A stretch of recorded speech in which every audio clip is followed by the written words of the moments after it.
ہلکے بادلوں کے درمیان ڈوبتے سورج کا نظارہ دیکھتے ہوئے پتہ ہی نہیں چلا ٹرین کس وقت میری منزل پر پہنچ چکی تھی۔ جلدی جلدی اٹھا، بیگ اٹھایا، کندھے پر لٹکایا اور تقریباً بھاگتے ہوئے ٹرین سے اترا، جو رفتہ رفتہ چلنا شروع ہو گئی تھی۔ میرے علاوہ چند ہی لوگ ٹرین سے اترے تھے۔ 8 سال بعد ریلوے اسٹیشن پر اترتے ہی ذہن یادوں میں الجھتا گیا۔ فاروق آباد میں ایک چھوٹا سا قصبہ جس کا یہ خستہ حال ریلوے اسٹیشن تھا۔ اسی ریلوے اسٹیشن پر ہر شام ٹرین آنے کے وقت میں اسٹیشن کے کسی ٹوٹے پھوٹے میز پر آ کر بیٹھ گیا تھا۔ لوگوں کو آتے جاتے دیکھتا، کچھ مطمئن نظر آتے اور کچھ بے چین۔ ٹرین جاتے ہی اسٹیشن خالی ہو جاتا۔ ہر شام سورج ڈوبتے ہی اسٹیشن کے قریب درختوں کے پنچھی بھی لوٹ آتے اور میں بھی واپس گھر کی راہ لیتا۔ سورج ڈھل چکا تھا۔ ہلکی ہلکی نہایت یخ بستہ ہوا چل رہی تھی۔ بادل گہرے ہو کر موسم کو مزید ٹھنڈا کر رہے تھے۔ میں نے ادھر ادھر نظر دوڑائی اور پھر اسٹیشن کے عین درمیان میں چائے کا اکلوتا کھوکھا نظر آیا، جو پہلے نہیں تھا۔ یقیناً ابھی مقامی لوگوں نے بنایا ہوگا۔ میں ٹہلتے ٹہلتے اسی جانب گیا، ایک چائے کی پیالی منگوا کر ہاتھ میں تھامے اسٹیشن کا جائزہ لینے لگا۔ چائے کی چسکیاں بھرتے ان چند خالی ریپرز کو دیکھ رہا تھا جو یقیناً لوگوں کے پھینکے ہوئے تھے اور اب ہوا کے رحم و کرم پر ادھر سے ادھر گھوم رہے تھے۔ چند لوگوں کے علاوہ اسٹیشن پر کوئی نہ تھا۔ میں چائے پینے کے بعد اسٹیشن سے نکلا۔ سردی بڑھتی جا رہی تھی۔ اسٹیشن کے باہر اکثر تانگے کھڑے ہوتے تھے، لیکن آج کوئی نہ تھا۔ شاید سب سواریاں لے کر جا چکے تھے اور کچھ میں نے بھی اپنا وقت چائے پینے میں گزار دیا تھا۔ جیکٹ کے پورے بٹن بند کر کے میں اب پیدل ہی چل پڑا۔ اسٹیشن سے سیدھا راستہ اندر بازار کی طرف جاتا تھا۔ یہ 5-6 گاؤں کے لوگوں کے لیے واحد بازار تھا جہاں ضرورت کی چیزیں مل جاتی تھیں۔ چونکہ یہ چھوٹا قصبہ تھا، اسی لیے سرے شام ہی دکاندار دکانیں بند کر کے گھروں کو لوٹ جاتے اور دکانیں بند ہونے کے بعد بازار بھی سنسان ہو جاتے۔ میں سوچنے لگا کہ چائے پینے کے چکر میں غلطی کر بیٹھا ہوں۔ چلتے چلتے بازار ایک سڑک پر آ کر ختم ہو جاتا تھا۔ یہاں بھی کچھ تانگے مل جاتے تھے جو قریبی قصبے میں جانے کے لیے وہاں ہوتے، لیکن یہاں پہنچ کر مجھے یہ احساس ہو گیا کہ میں پہلے ہی دیر کر چکا ہوں۔ بادلوں کی گرج کے ساتھ ہی بارش شروع ہو گئی۔ میں تیز تیز قدموں کے ساتھ بازار کی ایک بند دکان کے بیرونی ٹین کی چھت کے نیچے کھڑا ہو کر کسی گاڑی کی تلاش میں تھا۔ غالباً 1 گھنٹے سے زائد وہاں کھڑا رہا۔ بارش رک گئی، لیکن گاڑی تو دور، اب میرے علاوہ وہاں کوئی انسان بھی نظر نہیں آ رہا تھا۔ اندھیرا پوری طرح چھا گیا تھا۔ سردی بے پناہ بڑھ گئی تھی۔ میں نے جیب سے اپنا مفلر نکال کر گردن کے گرد لپیٹا اور پیدل ہی گاؤں کی طرف چل پڑا، جو بازار سے 3 کلومیٹر دور تھا۔ بچپن میں اسکول سے ملنے والی چھٹیاں گزارنے میں نانی کے ہاں اس گاؤں میں آ جایا کرتا تھا۔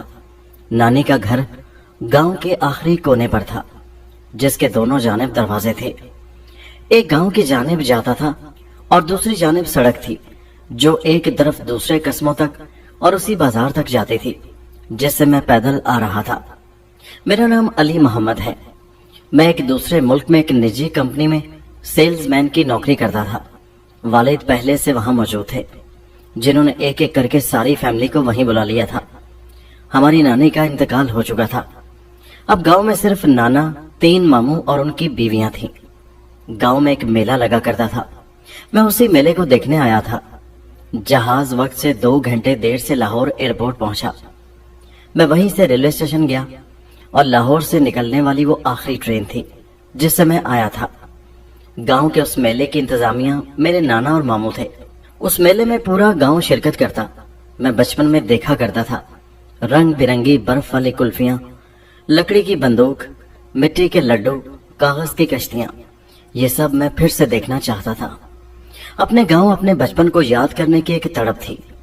انسان زندگی میں کسی بھی مقام پر پہنچ جائے، لیکن اس کی زندگی کے ماضی کے کچھ ایسے لمحات ہوتے ہیں جنہیں وہ کبھی بھولنا نہیں چاہتا۔ جب وہ زندگی کی بھاگم بھاگ سے تھک جاتا ہے تو وہ اپنے ماضی کے ان لمحات کی تمنا کرتا ہے جس میں وہ کبھی بے فکری سے بھرپور جیا تھا۔ تبھی میں بھی اپنی مصروف ترین زندگی میں سے وقت نکال کر گاؤں کی جانب چلا آیا، لیکن میں بھی راستے میں تھا اور اب چلتے چلتے سوچ رہا تھا کہ کاش گاؤں جانے کے لیے ٹرین کے علاوہ کوئی اور راستہ بھی ہوتا۔